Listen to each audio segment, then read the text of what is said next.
So, as he said, I'm going to say my name once more. I'm Dr. Soumya Sridharan. I'm from India, as you can tell. And I was born and brought up there. Moved to United States 12 years ago. And I've been practicing ever since. In Vegas for 6 years now. And my office is on Washington and Buffalo, so right around the block. So a little bit about me before I move on to more serious topics. My father was actually a homeopathic doctor and still is, and that's how I got introduced to homeopathy. And he got introduced to homeopathy because his father was suffering from psoriasis, and he went to so many other doctors and really nothing helped. And he went to another doctor who was a homeopath, and he cured him. So that actually made him like, wow, this should be something that's amazing stuff. So he started learning homeopathy. And how did I go into it? Of course, I saw my dad do this all the time in his home office. But also there was this one incident where my cousin, my father's niece, she actually had this cholera-like symptoms where she was having vomiting and diarrhea almost for 3 days, non-stop. She went to the hospital. Nothing happened. They literally told them that my uncle and aunt that she's really not going to live. So take her home, be with her, and that's all you could do. Okay, this is how it was. And so they came knocking in the middle of the night, maybe 12, 1 o'clock, and we all went and what's going on. And the baby was literally limp and blue. Okay, so cynos, really not much blood circulation going on, completely dehydrated, not even crying, not wanting to eat, nothing. So at that point, so my dad started her on homeopathic remedies, and because the baby was so sick, we were all up, and I was probably in middle school at that time, and I was actually giving electrolytes to the baby. So in the morning, by that time, the vomiting stopped, diarrhea stopped, and the baby started gaining color. She cried for the first time in the night. Yeah, and so it was really a miracle to me. In front of my eyes, it happened, and I saw it. And that was really an inspiration for me. And I could not do anything else other than this. And my mom, because there are no homeopathic medical colleges where I really lived or where I was born and raised, so my mom really didn't want me to do that because I had to go to another completely different place and do it. So she said, please don't do this, do engineering or anything else, don't do this. I said, no, whatever happens, I'm going to do this. This is what I want for my life. And I'm glad I did because, I actually get to see all these wonderful faces because of homeopathy today. And I have such a great practice. I really have. I meet so many different people. And I'm glad that I'm a tool where I could, I'm used for helping people. And also, it's not homeopathy. It's not any system of medicine alone that can do it without our body. So our body is amazing. As you can know, you can talk, you can walk, you can do all the things that you do, even if you're really, really sick, right? You can say, oh my God, I can't wake up this morning, but you wake up every single morning. Even if you're tired, you get up, do the things, go to work, okay? You still are doing all those things, so your body keeps pushing, keeps pushing, keeps pushing. But what are we going to give it back? What are we going to do to help it? How can you actually make your body better? And that's what we're here to talk about, okay? So on the handouts, the first page I have here is how some people may not really have any disease. You may not really have severe symptoms, but you could just have something like tiredness or maybe achiness in your joints. It may not really be arthritis, but just achiness in your joints. Or you might just feel hot flashes or burning in your foot, which is, not that rare at all. So symptoms like that, that's what I meant here. I'm not really saying that you have a disease. I'm just saying that you may have some symptoms that you have no idea what's going on, okay? It may not be considered as a disease. And you might even have gone to many doctors, or this may not be you. You might have seen someone else go through this. They might have so many symptoms. They're going to the doctors, have blood tests done, nothing shows up, have ultrasounds, x-ray, nothing shows up. And literally, the doctor at last prescribes them an antidepressant saying, okay, this is what's going on with you. Go back home with your antidepressant, you'll be fine, right? And I see patients like that all the time. It's unfortunate that that is the way it is, because they know that they are not feeling well. I mean, we all know what it means to feel well and what it means not to feel well. I mean, we may not really have a disease, but we know what it means to feel energetic and happy and lively and vibrant and vital. And we also know what it means to feel kind of drabby and just getting up and feeling, oh my gosh, do I have to go through this day, right? So these are symptoms that your body is trying to tell you, I am having certain issues. And if we start to catch the problem right there, and if we know what to do at that point, then we can actually kind of take care of ourselves, and we don't have to run to a doctor when it gets out of hand, when it becomes a disease. And it has grown so much that it will actually show up on the blood work or any of the work that we do, like CT scans, MRI, anything. So first, before I go to that, I actually want to talk a little bit about what your belief system is. Do you believe that your body can heal itself? Yes? Definitely? Yes? Yes. So then we are all on the same page. I'm glad that we are all on the same page here. So how is that possible? How do you think it's possible for our body to do that? For me, I keeping myself hydrated and making a conscious always it's really helped. I mean ever since I have water bottle with me and whatnot, I don't get migraines as much anymore either. Okay. So that's what we call as listening to your body. Right? If you start listening to what it says that all the time, I have this problem, maybe I'm hungry, maybe I'm thirsty, okay, I feel sleepy, I need rest. These are things that our body is communicating with us on a regular basis. And what happens when we don't listen to it? What happens when we don't listen to it? Yes, right? Not even sometimes we don't get sick, but we sometimes might just not feel well anymore. Okay? And then if you keep doing that for a long period of time, then you start feeling sick or you fall sick. Often these things happen. Or your energy level is just not what it's supposed to be. So do we all agree that our body is not like a car? Do we agree on that? Yes? It's not many parts put together, right? Right? It's not. There is definitely something different about us than a car. Right? And what would that be? What would that be that actually makes us different from a car? We have a brain. A brain? Okay. Something else other than that? Fully integrated. Okay. So that's a really good word to say, fully integrated. And also what makes us completely unique, a living organism from a non-living organism, is that we have energy flow. An energy that actually flows through us on a constant basis, that actually keeps us alive, that actually gives us the intelligence to go through our day, learn things. A car cannot learn things, right? A car can do what we tell it to do. It can't really learn things. But if you think about it, our idea of our body has become like cars. Otherwise, would we go to many different doctors to treat different organs? And that's what we do all the time, don't we? If you actually have a problem with your stomach, then you actually go to a gastroenterologist.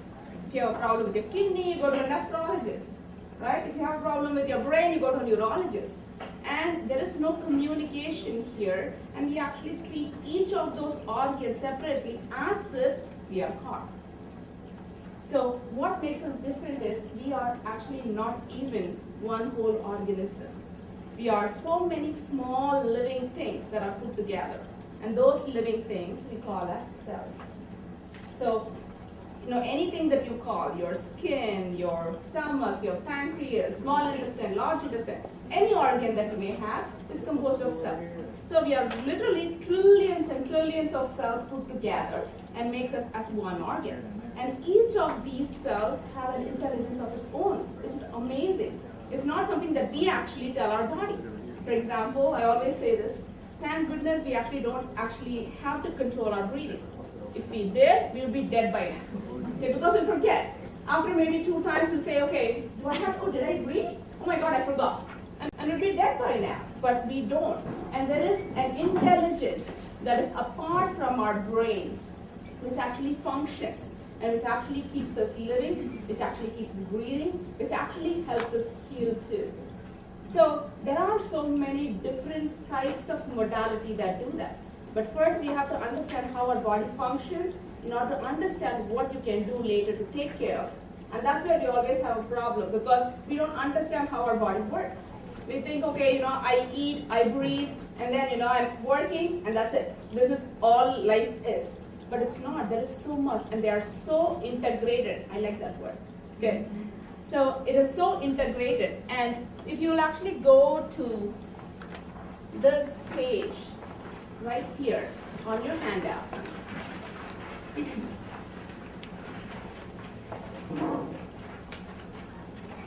what it actually shows is, so I'm going to start from the green. The green says GB and LIV, and that stands for gallbladder and liver. Okay? And the next one is red in color. That stands for your small intestine, heart, pericardium, and something called a triple heater. Okay? That's what that red stands for. And then the next yellow that you see is for your stomach, pancreas, and your spleen. Okay, that's what that is for. And then the white is lungs and liver. And the blue is kidney and bladder. So these are your major organs. Okay, these are your major organs. And these major organs, so the triple heater is really your sexual organs. Okay. And the pericardium is actually outside the heart. And why did I actually have this picture on here? To show you an idea of how our body works. Basically, even though you have so many cells put together, all these cells in different organs, so the energy flows from one organ system to another organ system to another, so on in a cycle. So what happens if you have a problem maybe in your gallbladder? Okay, green. So your gallbladder, you have a gallstone. And the doctor said, okay, you have too many gallstones in there, I'm going to take it out. Okay? So you don't have a gallbladder anymore. You have a liver, but you have no gallbladder. So this energy that actually flows from the gallbladder to the liver would actually become less because there is an organ that's missing. And so if there is any problem right here, it's not only going to affect only here, it's going to affect this organ, it's going to affect this organ system, and this organ system, because the energy flows in a cycle. So when there is, it's almost like, if there is a water flow and you're trying to actually obstruct it in one place and you expect the water to flow to the other side, it's impossible to happen. And that's absolutely true for our body.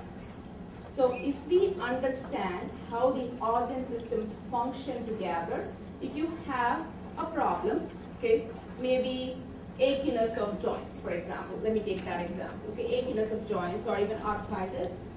The organ system that's affected would be, can you actually, even make a wild guess here?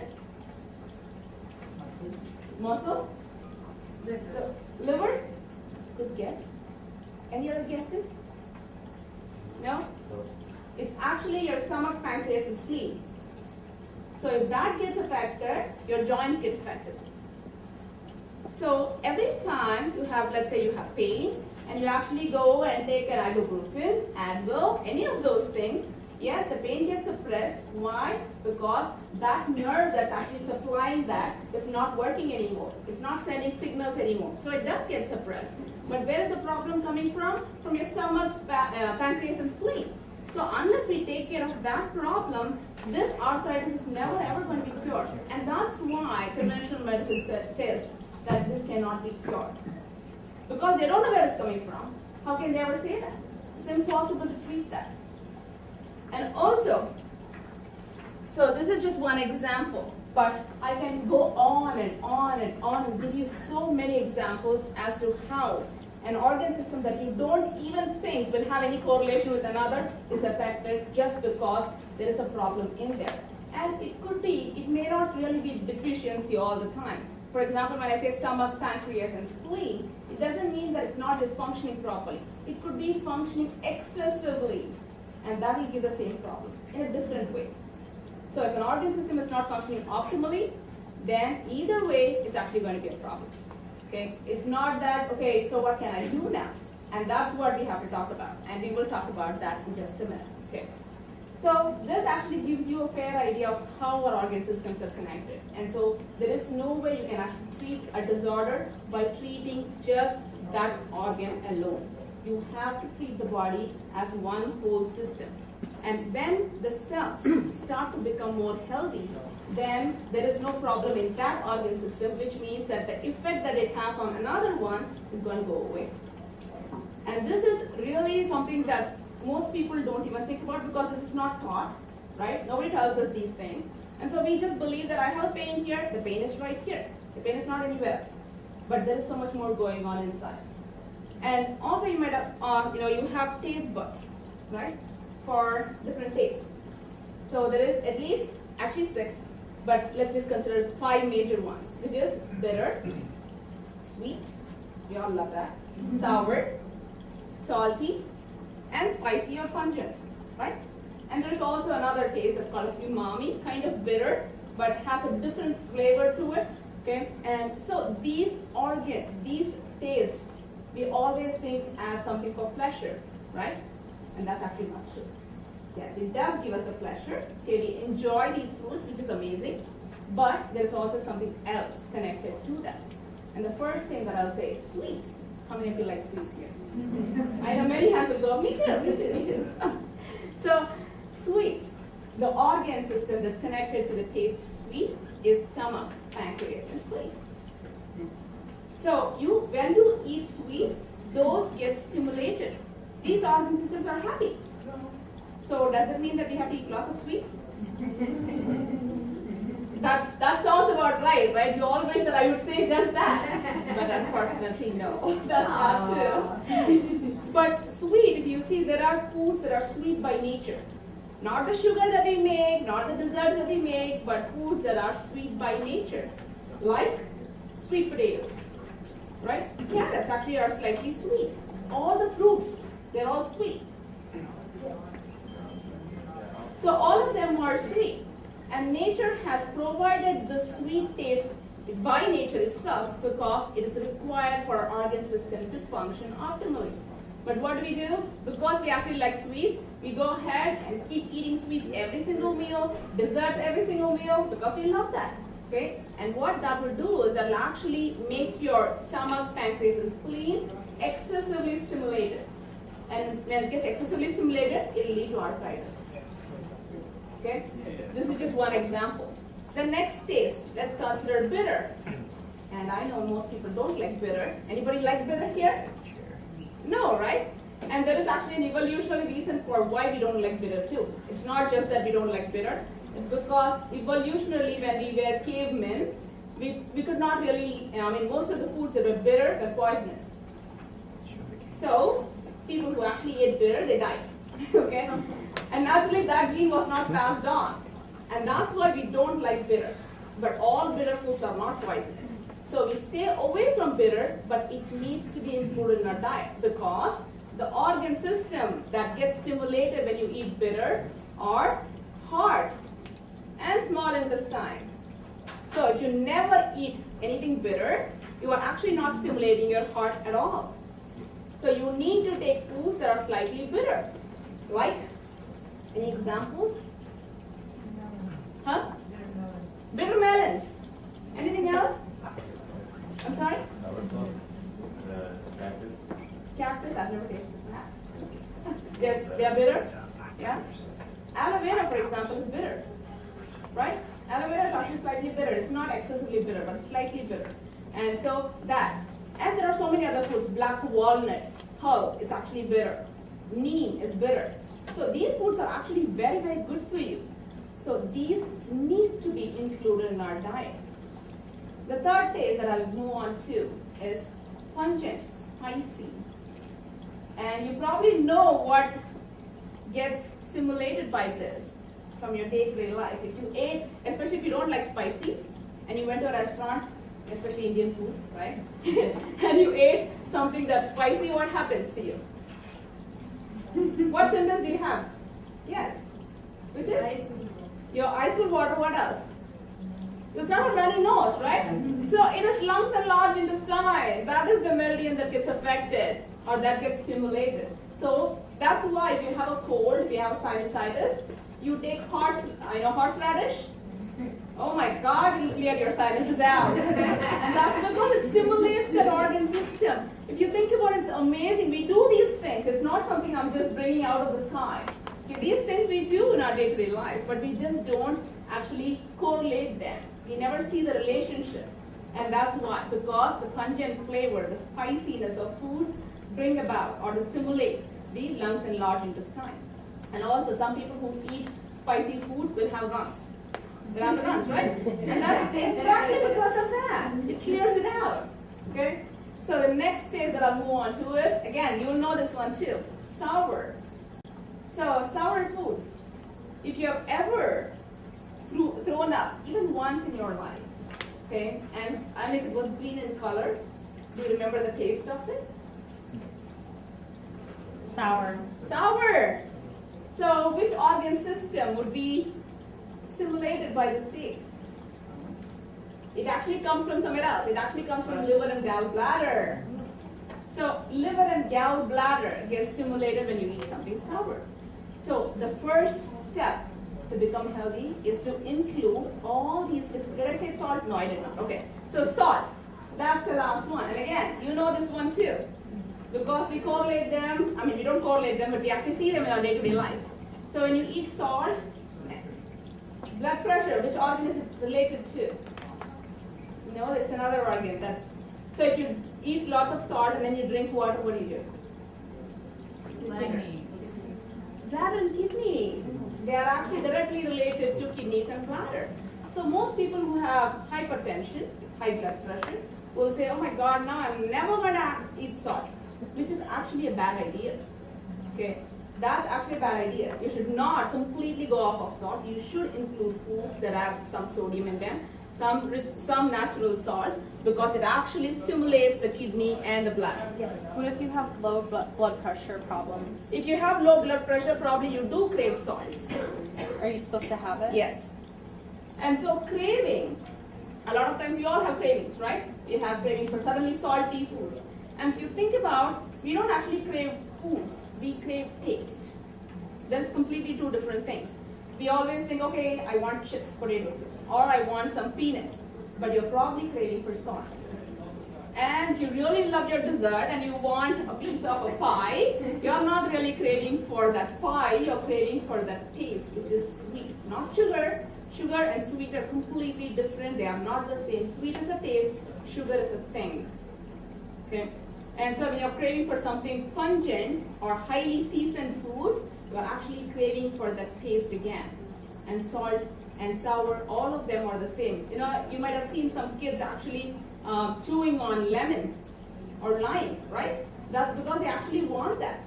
So our cravings, they are not crazy. Okay? Officially, we are not crazy. We do crave things that are good for us. Okay? They are good for us. But the things that we choose for that, yes, that's not too good actually, most of the time. We don't think about why we crave them. We just go ahead and get a bag of chips and start eating them. And that becomes a problem. So involving or including all these 5 tastes in your diet on a regular basis, okay, actually helps your health tremendously.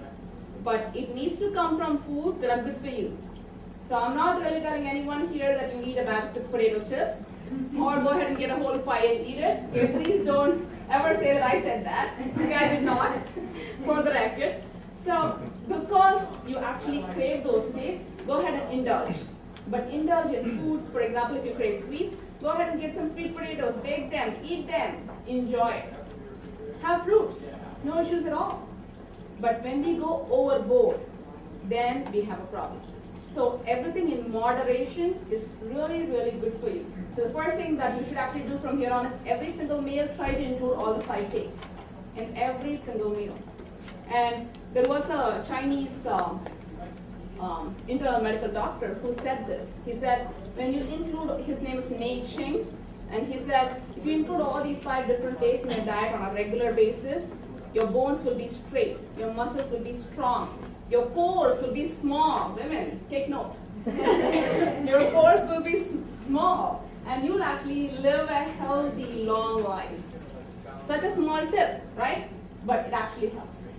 And especially in Indian custom, when they have when they call people for any occasion, they'll usually put a banana leaf down, and then they'll actually start serving all different tastes of food first.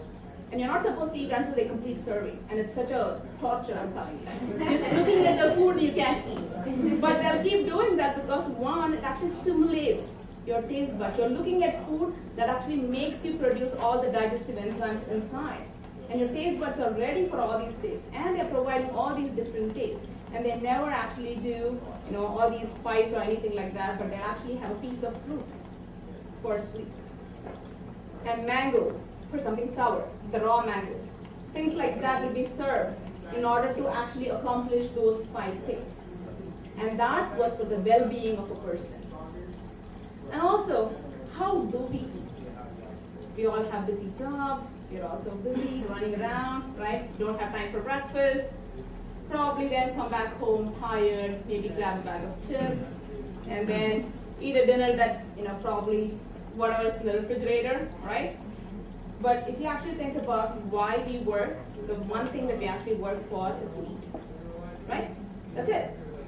Okay? First eating comes, then your shelter, then your car, your house, all the things that you have today comes later. The first thing that you live for is to eat. So I'm not even here to tell you that please don't eat or don't enjoy foods. Enjoy foods. I'm actually telling you the opposite. Enjoy it. Enjoy your foods. Take the time to eat. Sit down. Eat. Sit down and eat and enjoy your foods. Don't be running around. Don't grab a sandwich, sit in the car, and eat as you go and talk to 5 clients on the way. Okay? All of those things are so bad for you because your body does not even know that you're eating. Literally. It doesn't even recognize that. All it recognizes is, you're under stress, I need to produce adrenaline.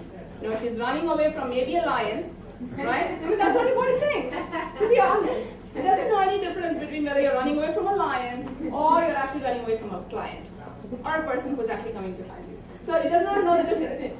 That's all it knows. We're still cavemen, literally. We just dress better. And we live in better houses. So that's what your body thinks. So take the time for yourself. Sit down every meal. Enjoy your foods. When we don't do that on a regular basis, that's when we start craving foods that are not healthy for us. It's really a simple thing, but that's absolutely true. When you start to enjoy your foods, when you actually take the time to chew, to relish, to swallow each and every single mouthful for what it is, then you actually have a fulfilled body. If you don't, just because we don't even remember what we ate yesterday, do we? I mean, come on, not even lunch. We don't even remember that. Because we're so busy doing something. Maybe watching the news and getting stressed out, saying, oh my God, what's wrong with this country? Or what's wrong with this world? Or we probably were thinking or talking to someone about, what a horrible neighbor I have.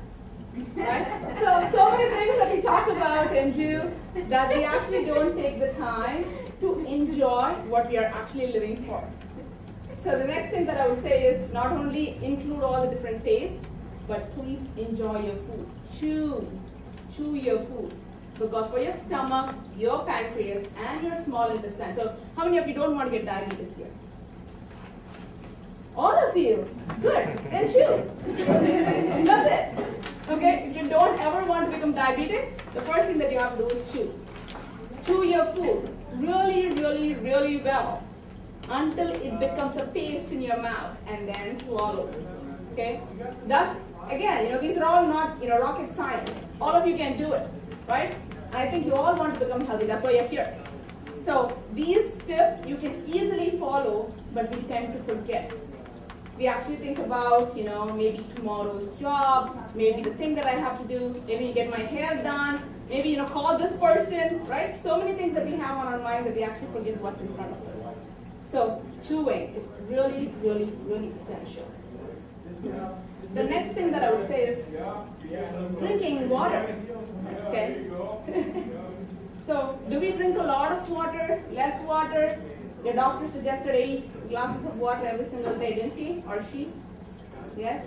And you're all following it? Right? Yeah. Okay.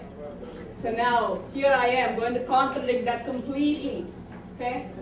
So bear with me. Listen until not to the end.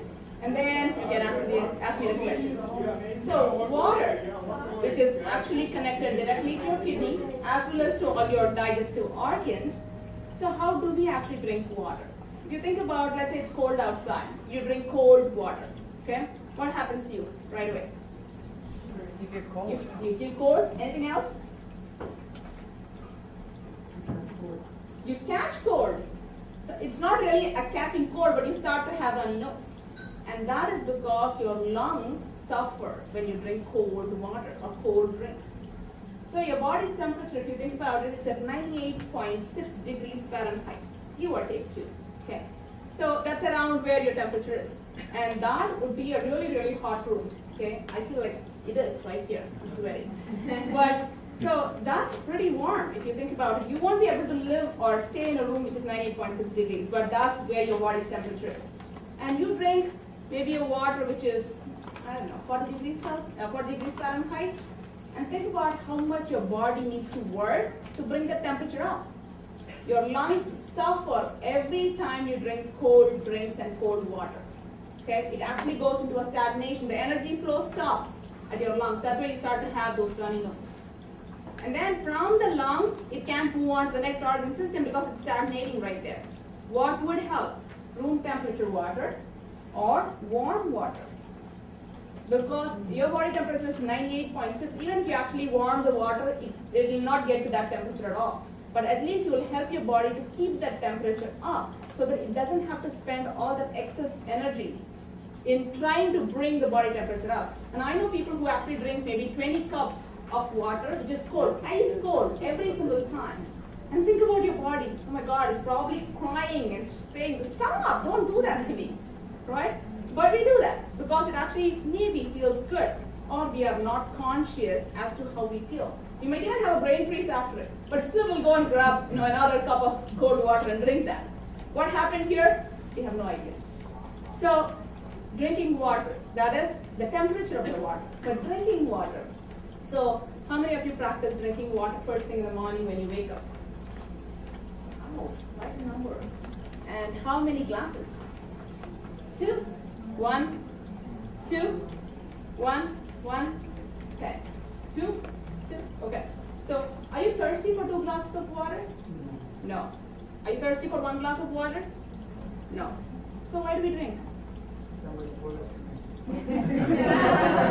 Right? See, that's our problem. We actually listen to someone else. We won't listen to our body though. So, and even now, don't listen to me. Okay? Don't listen to me. Take these notes down, start paying attention to your body. That's what I'm actually trying to get at. I'm not telling you that this is what is good for you because I have no idea. I don't live in your body. How can I know? I don't even know what my body needs all the time. How can I actually know what you need? So what you need is to drink water only as you need it. Not drink water 2 glasses in the morning, 3 glasses in the morning, 1 glass in the morning, but only how much of you're thirsty for. But there is a point to that though. You need to actually carry a glass of, a glass or a bottle of water with you at all times. Why? Because thirst is something that we easily ignore. It doesn't affect us so badly. We don't actually feel like, oh my God, I'm choking to death right now. We don't. So we can easily ignore, and we do ignore. And that's why they started telling patients that, okay, you need to drink 8 glasses of water a day. So they'll start paying more attention. But what we do is, for our convenience, we drink 3 glasses in the morning, 3 glasses in the afternoon, 2 glasses at night, and done. Right? 8 glasses, my quota is over. But that's not going to help. Why? Your kidneys, for example, you drink 3 glasses of water, right? So what happens is, your kidneys say, oh my God, there's so much of water coming in, I can't store this, I'm not a camel. Okay, so I'm going to excrete it. So it starts excreting. And then once you've excreted everything, your body still, again, is dehydrated, it has no water in it. And then the next time, until you drink in the afternoon, it's waiting for water, saying, okay, I'm thirsty, I'm thirsty, I'm thirsty. And then you drink another 3 glasses, it's like, oh my God, there's too much. So this keeps happening over and over and over again. Either you're putting your kidneys at an excess, you're overstimulating it, or you're putting it at a deficiency, where you're not giving it enough water. And this constantly happens. And this is very common even in patients who have kidney stones. Okay, people who have kidney stones, they actually, once they have suffered that pain, they know what it feels like, so they'll start drinking water. But they'll drink so much water, they'll actually have a recurrence of kidney stone again. Why? Because their kidney is just removing water, it's not doing the filtration at all. The kidney's job is not to remove water. Your kidney's job is to filter substances and then remove the excess amount of water. That's its job. Water is its medium. Water is not the only thing that it does. So again, we don't know what it does, so we do things because somebody told us to do that. Okay? So, but now, I'm telling you, start paying attention. When you feel thirsty, if you have a glass of water with you or if you have a bottle, then you will drink. And drink how much ever you feel thirsty for, and then one more gulp and be done with it. The next time you're thirsty, thank God, even though we live in a desert, we still have access to water, you can always drink again. We don't have to actually store it in our body because we can't. Okay? So that would be the second thing. The third thing is, so coming back to eating again, how many of us actually eat because my job gives me lunch at 11 and I need to eat at 11, right? Or 2, or 3. Oh, I don't have time at all, so I'm not going to eat lunch today. I'm just going to skip the dinner. Maybe it'll actually keep my shape. I'll lose some weight in the time in between. This is something that women think, I guess men don't, okay? But if you do that, your body does not actually get anything out of that. If you starve like that, which is not something that's pre-planned, then your body suffers. Because your adrenals, thinking back as a caveman, your adrenals think, I'm not going to get food today. So I'm actually going to hold on to whatever I can. And it holds on to fat. And most of the people who actually are trying to lose weight, they do that mistake often. They actually eat less or they don't eat. And that keeps them actually heavy and they're trying to do so much and they think, why am I not losing weight? Because your adrenals hold on to the weight thinking that you're trying to starve yourself and kill yourself. And it really believes that. So it actually holds on to the weight. Instead, there is another way of doing that, which I'll tell you in a minute. So because we have these schedules that we have to follow, and we eat according to time, and we don't eat according to how we feel. When we feel hungry, we're supposed to eat, right? Actually, our body already had it all done, all set up already. And then suddenly we thought of an idea, okay, lunch is going to be from 11:30 to 12, and that's when you're supposed to feel hungry. And then it became a problem. So feeling hungry and actually eating at that time is really, really beneficial. Because at that time, your digestive system is ready with all the enzymes, the acid, and all those things to digest the foods that you're eating. So anytime you eat before, anytime you eat after, you don't have any of those things. If you don't eat, and if you eat maybe after 3 hours, your body has decided you're not going to eat. So it has gone rid of all the hydrochloric acid as well as the digestive enzymes because there's no food incoming. And then you eat maybe 2 hours later thinking, oh my God, I did not eat then, so I have to eat now even though I'm not hungry. At that time, your body is not ready for it. So it can't really absorb all the good things that you ate. And many of you could be buying organic foods. You could just throw it in the trash. That's how waste it is, unfortunately. So your body has a mind of its own. You can't make it absorb it if it doesn't want it. Okay? So that's why even though we have so much abundance of food, right? We have abundance of food. All these things that they say there is no food is not here. We have abundance of food. And even in spite of all of that, we are so deficient in so many things. Okay, somebody says, oh, you have to take magnesium, you have to take chromium, you have to take this, you have to take that. A million different minerals because we are not actually eating according to what our body needs. But we are eating according to what we think we need or somebody else told us what we want. And there is a disconnect there. And because of the disconnect, there is always that problem between the body and the mind and the health. So when everything flows very, very beautifully together, there is health. When it doesn't, there is a disconnect everywhere, then we actually have disease. Okay? I'll tell you one thing that maybe you are aware of it already. Okay? A lot of times we think, I am this, I have this body and this is what I look like, this is what it is, and all those things. But your body changes all the time. Anyone don't agree with that? No? You all think that you can actually change your body with the things that you do? In spite of your genetics? In spite of all the bad genes your mom and dad gave you? Yes? It's still possible? Yes. Yes? Definitely? Yes. Definitely possible. So if you actually look at this room, how solid it looks to us, right? It looks to us very solid, doesn't it? So we think that this room is solid, it's not going to move unless it's an earthquake or something. But what if I told you that this room is actually not solid at all? It's not solid at all.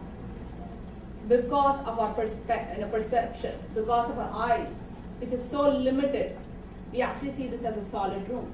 It's all these atoms. There are so many atoms that actually makes up each and every single thing. That's true for me, that's true for you, that's true for every little thing in this world. And all these atoms are literally vibrating close to each other. That's it. They are close to each other. Because they are so close to each other, because we don't see at the speed of light, we see them as solids. We see our body as whole. But it's not. It's not a whole at all. Okay? Every time, so when I came and shook your hands, you actually became a little bit of me, I became a little bit of you. We actually exchanged atoms in that time, exchanged energy at that time. So you might now regret it, but it's already done. You can't do anything about it. Okay? So that's how it is. So that's why when you actually go and shake hands with someone, maybe you don't like that person. You know how you actually don't really want to be around that person? And that's because of the energy that they emit. They may not even have said a word. You already don't like them. Right? And that's because of the energy they emit. And we emit energy on a constant basis too. And so your foods emit energy on a constant basis too. Okay? So if that energy in your food is emitting really good energy, then you eat them, you actually get good energy in your body. And you become good energy. When you eat really, really bad foods, which actually don't have any energy, most of the fast foods are like that, when they are so processed, they actually don't have any energy. Or the energy that they actually emit is dead, almost literally. Okay? They have different colors for energy. So the colors that you actually see on that chart right there, the red, the blue, the green, all of those are the energy colors that it actually emits. And that's why they actually have those colors. And your body also has the same kind of energy that you constantly emit. So your body can be changed every single minute according to your choices. So when you make good choices, your body changes with it. No matter what you're born with. Okay? All those genes can be changed. If you actually put every single step in front of each other, you keep moving in the right direction, it will change. And I love that about it. Okay? When Nick was saying about how many testimonials there are on our website and how people are actually cured, it was not really me at all. One, it was the power of homeopathy. The second was it was your own ability to heal. Each and every single person had the ability to heal. And all we did was stimulate that ability to heal. And that's it. That's where our job ends. And so even no matter where you are at health, you might actually be really in a good state, you may not be in a good state, wherever you are, there is always a possibility for you to move forward. You can get better, you will get better. So don't ever accept anyone telling you that, oh, you have this problem, you're doomed for life. Never, never, because that's not true. We are vibrating, living organisms, and we change with our environment. And that's what keeps us alive. That's what keeps us actually still here. Otherwise, we would be extinct by now if we didn't change. That's absolutely true, right? If we didn't, we would have been extinct by now. Because we adapt, because we change. With whatever is required of us, we actually keep moving forward. We keep moving forward. But I know that we also have limitations. For example, limitations as of, what do I do? If I have a common ailment, I don't know what to do, right? I mean, not everyone has the knowledge. So you can easily say that because you have studied this, but I don't have that knowledge. What do I do when I actually have sickness? When I feel, when I have a cold? I'm really sick, I have to go to work. I have so many things to take care of. What do I do now? And so on the handout that I actually gave, I have some replacements that you can do for many of the common things that we go through in our lives. So if you actually fall and have bruise or concussion, what is the medicine to take? If you actually have insomnia, and this is a big problem, if you don't get enough rest, you can't really go through the day, you'll feel tired, which means it will actually affect your energy, it will affect everything throughout. So that's necessary. I understand that. I'm not saying, okay, just sit down and meditate and say, okay, I'm going to be well. No, that's not going to work, right? You need to do something in these cases. So there is chamomile tea, skullcap, which is actually a very, very good herb for relaxing the nerves. Most people who have insomnia have it, one, maybe because they've had narcotics before. The second way to actually get insomnia is thinking, right? Most of us have experienced that, at least once in our life, where you actually start thinking about something mostly unpleasant, and then you can't really sleep because your mind keeps going at maybe 1,000,000 miles per minute than we could ever run. And that's why you actually start to have insomnia. And then it becomes a habit, you get anxious about it, you can't sleep, it just keeps going and on and on and on. And skullcap is a really, really good herb to relax those nerves, to actually calm you down, to relax those muscles so you can actually fall asleep. The third thing that I have there, common cold. Oh my goodness, that's a killer, right? I mean, even the chronic diseases don't hurt us that much as a common cold. All that runny nose and sneezing everywhere and cough. So that's actually a big one, and most of us get afflicted by it at least maybe once or twice a year. So for a common cold, can you actually get rid of it completely? And I don't think you should, because those viruses that we constantly get used to or get exposed to is actually keeping our immune system up. So you are supposed to get sick at least once a year. Okay, so that's why they give you sick leave for every year in your workplace, right? Just for that reason. But what we do is we actually don't use those sick leave for that reason. We actually take a vacation, correct? And then when we are sick, we are like, oh my God, I have to go to work. Now let me take a Dayquil or a NyQuil and then go to work. So sick leave is given for that reason because they're expecting you to fall sick at least once a year.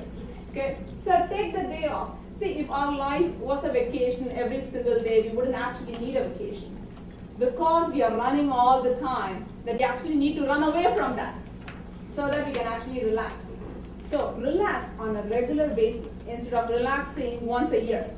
Okay, that won't do any good for your body at all, believe me. So the next thing that I have there is allergies. That's the season. This is the season for allergies. Everybody is sneezing, everywhere there's pollen. So there is something called as ALJ capsules or liquid, and you can get that at health food stores, Amazon. Okay, and fenugreek and thyme, which is actually an herb, and these can relieve allergy symptoms very easily. And horseradish is another one that actually can help. And it completely soothes the sinuses and cleans away, cleans the mucus out, so you actually feel better. And it also helps your body, promote your immune system or strengthen your immune system that you actually don't keep falling sick. But if you think about a Benadryl, for example, Benadryl does the opposite of that. What it does is it actually makes your immune system not work. It says keep quiet, don't say anything. Okay? And so what you end up doing is you take up all that pollen, and that pollen actually goes into your nose and then into your lungs too, where it should not be. It's a foreign body. You're supposed to sneeze. You're supposed to cough. All those are really good mechanisms in which your body tells you that I have a problem. Please take care of me. Listen to me. Okay? What do I need to do? And for somebody, it has to be maybe a tumor or a heart attack to start listening. For others, it may be just a few colds and they'll start listening. Because we're all different. And it's okay. Wherever we are, we can actually go from there. Then, blood pressure, which is a big deal, right? Most of us think, oh my God, blood pressure is so scary. And to me, no disease is scary. Even cancer. Nothing is scary. Okay? It is just your body functioning out of balance. Because it has actually tried to tell you for long. And also, if you ever noticed, okay, if you start to feel unwell, you know that. Okay? And you already have symptoms for many, many years before the big condition comes. And so, because we didn't listen for all that time, then this big condition comes, and it has been growing over a period of time. Nothing actually grows overnight, not even cancer. As they say, cancer, malignant cancers especially, are so bad that they can actually grow so quickly, and it's such a scary thing, but they don't grow overnight at all. They have been growing so slowly over a period of time, and then when you see it, yes, it's big naturally. Okay? So, start paying attention to your body. And so, blood pressure, ginkgo, hawthorn, magnesium, and vitamin E. Magnesium is actually a mineral. And many of us actually don't have magnesium as much in our body only because our soil lacks that. Our soil is depleted of magnesium, so we don't get that through plants. So magnesium and vitamin E is actually very, very good for blood pressure, high blood pressure. And also it's very good for sleep too. So if you have a hard time calming down at night, magnesium is a very good supplement that you can actually take. Then I actually have homeopathic remedies there that can replace your medicine cabinet. Restox is one of the best remedies that I know for sprains and strains. If you did weightlifting, and you actually feel sores or you strained a muscle or sprained a muscle, that's really good for you. Hypericum, sciatic nerve pain. Many people actually have that sciatic nerve pain. Hypericum is a very, very good remedy for that. Okay. Actually, I've had patients who have been on narcotics for sciatic pain, did not do anything, and hypericum is what I gave her, and she was completely cured from that pain. So, Nux vomica for upset stomach and nausea. Apis is actually a very good remedy for insect bites and stings. So let's say that you actually got bitten by something that you don't even know what it was, or even a bee sting. Apis is a very good remedy to have because it immediately takes care of the burn, the stinging, the pain, and all that within maybe 10-15 minutes. Okay, it can get better than that. Sulfur is very good for skin, dry skin, eczema. Chamomilla, teething pain in infants and toddlers, soothes the pain and helps in easy teething. Belladonna for ear infection in children as well as adults when they have really high fever can be used. Calendula is something that anybody who has a kid needs to have. The ointment, if you fall, if you have abrasions, scrapes, instead of doing a Neosporin cream, this is really good because it works as an antibiotic by not killing the bugs, but by actually keeping them away and strengthen your immune system and actually improving the healing. And so anything that you choose ever in your modalities for treatment, it has to be to strengthen your body as a whole and not to actually put a band-aid on each and every single organ, because that's never ever going to cure anything. And we actually have so many diseases in this country right now only because of that. They are actually taking many medications, but they don't feel well, and they just keep getting worse and worse and worse. So think about a modality that actually treats your body, spirit, and mind together so you can actually get better. Thank you.